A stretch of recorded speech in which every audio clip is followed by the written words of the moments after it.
I feel very honored that it has fallen my lot to be able to celebrate in a tangible way the 150th birthday of Charles Valentin Alkan.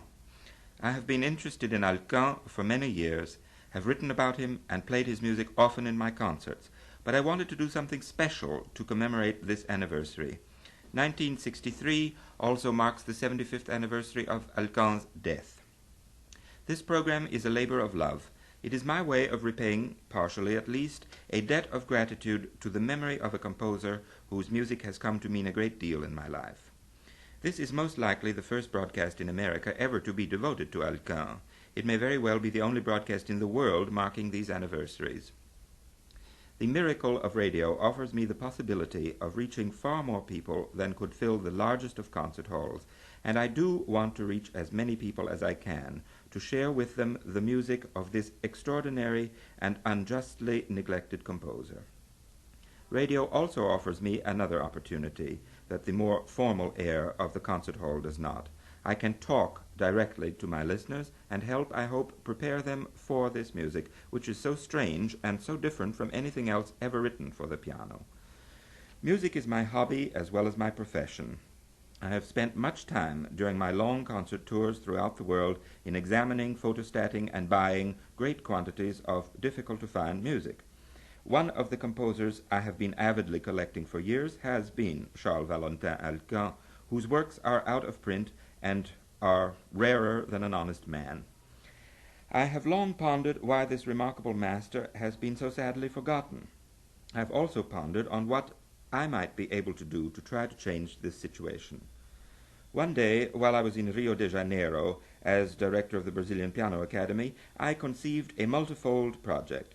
I decided to record a quantity of Alkan's best music, print a new edition of the most important works, and write a book on the composer, since nothing had ever been written about him except a few scattered articles and a privately printed monograph, in order to give the public not only the facts of his life and work, but to explain the causes for his neglect, a neglect which has nothing to do with the intrinsic value of his music. This arduous project is now finally nearing completion, and the book, music, and recordings will soon be available to the public. The present program will be somewhat in the nature of a preview of some aspects of my project. I do not propose to spend much time now on biographical matters, fascinating as they are in Alkan's case. I want to concentrate mainly on Alkan's music. Although I can't be as exhaustive here as in my book, a viva voce discussion of music does have certain advantages over a printed one. Since I can personally play my examples to you, and can also occasionally use recordings of orchestral music pertinent to the discussion, I want to put our time together to best use by concentrating chiefly on musical matters. Before I start on this, however, it might be well to give you just a very brief summary of Alkan's life. He was born in Paris on November 30th, 1813, and died there 74.5 years later, March 29th, 1888. Alkan was a great pianist, but never traveled, and therefore was only known in his native city.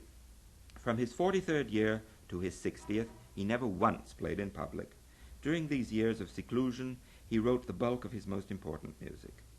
He was a highly cultivated man with wide knowledge of many subjects, but happenings in his life had made of him an eccentric and a misanthrope, who even went so far as to keep 2 separate apartments in Paris in order to thwart visitors. Alkan's quietly tragic life had a violently tragic end. He was crushed to death by a bookshelf which fell on him as he tried to take down a volume of the Talmud, of which he was a profound scholar. Alkan had an illegitimate son named Élie de Laborde, who was also a gifted pianist. Like his father, he was eccentric. He traveled about on concert tours with 121 cockatoos. Later he graduated to keeping 2 apes in his apartment, one named Rose, the other Isidore, after the famous piano teacher Isidore Philippe, who was probably none too happy over the compliment. Rose and Isidore were allowed to roam about loose chez de Laborde, to the terror of friends and pupils, and their master spent fortunes keeping them supplied at all seasons with succulent grapes, bananas, and other ape-tantalizing delicacies. De Laborde was a professor at the Paris Conservatoire, where my own teacher, Olga Samarov-Stokowski, studied with him. I could therefore consider myself a sort of musical great-grandson of Alkan, although my interest in Alkan began before I started studying with Madame Samarov. Chopin was very fond of Alkan and mentioned him in his will. Most of Chopin's pupils went over to Alkan when their master died. Liszt, Hans von Bülow, and Anton Rubinstein greatly admired Alkan and always visited him when they came to Paris. But Alkan's music was almost never played during his lifetime. The logical person to have played it first was its composer, but unlike most of the composer virtuosi of the day, who played almost exclusively their own works, he never played any of his important compositions in public. This proved fatal, because the music was immensely difficult and aggressively modern for the times, and if its own composer, who was a superb pianist, didn't play it, who would? Since Alkan's death, in each generation, a few very important musicians and indisputable authorities have praised Alkan to the skies. The most important Alkanist was Ferruccio Busoni, one of the greatest pianists of all time and a man of immense intellectual perception. He ranked Alkan with Chopin, Schumann, Liszt, and Brahms as the greatest of post-Beethoven piano composers. Among other distinguished Alkanists have been d'Albert, Klindworth, Dreischock, Lamond, Harold Bauer, Rudolf Ganz, Karl Friedberg, Isidor Philippe, Egon Petri, Bernard van Dieren, Sorabji, Humphrey Searle, Otto Luning, Claudio Arrau, and others. If I were pressed to give my own estimation of Alkan, I should say that of all the at present unplayed composers for the piano, I think Alkan is the most intrinsically valuable and worthy of revival, although Duschek, Hummel, Thalberg, Henselt, and Anton Rubinstein are more historically important, either because of the influence they had or because of the enormous popularity they enjoyed during their lifetimes. The reasons for Alkan's neglect, in spite of the attention given him by so many important musical figures, are manifold and complicated. One of the purposes of my book is to explain this matter in detail. All I can hastily say now is that, despite the interest of great musicians, Petri was the only one to play all of Alkan's most important and most difficult music in public. The others praised it, but did not play enough of it. Now, with the fantastic facilities that radio and long-playing recordings offer for the dissemination of all kinds of music, and with the interest aroused by these media in vast areas of neglected music, I think that the time for Alkan is at hand, especially since he is not merely a quaint curiosity smelling faintly of old lavender, but really has something vital and moving to say to people of our own time. I must make one very important point before getting down to the music of Alkan. Once Donald Tovey, that greatest of all writers on music, was giving a lecture during which he expatiated on the gifts of Henry Purcell. At the end of the lecture, a little old lady came up and complained bitterly to him. "After all," she said, "Purcell got his best ideas from Handel." Tovey gently pointed out that when Purcell died in 1695, Handel was only 10 years old, so that, if anything, the shoe would have to be considered as being on the other foot. The little old lady ruffled her feathers and cried, "Dates, dates! You can prove anything with dates."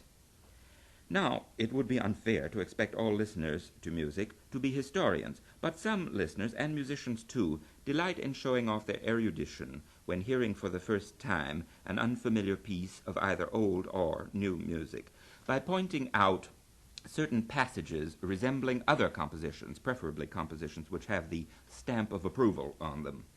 This sort of tune sleuthing can be very amusing and entertaining, but in the long run it proves nothing. The exaggerated lengths to which some tune detectives will go is illustrated by the pathetic story of a man who had composed a huge opera and had finally, after much begging and pleading, succeeded in having it auditioned by the director of an opera house and the local critics. The audition was to be limited to 4 hours. The poor composer, who had spent years of his life on this opera, arrived in breathless excitement, sat down at the piano, and struck the first chord.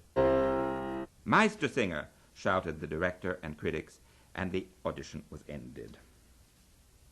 Alkan was one of the great originals. Do not be too hasty in accusing Alkan of sounding like someone else, because you are likely to find that what he is reminding you of is something that he hadn't heard because it hadn't been written yet. Don't jump to the opposite conclusion, however, and blame the later composer for copying Alkan, because it is most unlikely that he knew of Alkan's existence.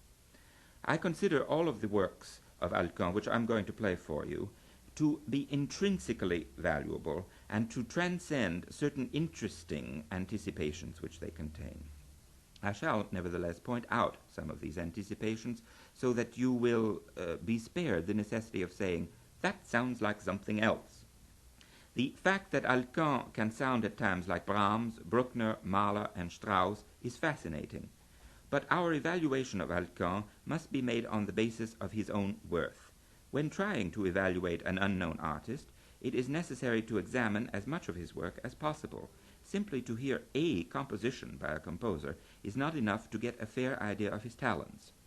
Although it is hardly possible to cram a lifetime of music into the hour and 45 minutes devoted to this program, I shall try to show you as many facets of Alkan's style as possible, and I think you'll find that the variety and scope of his music is immense.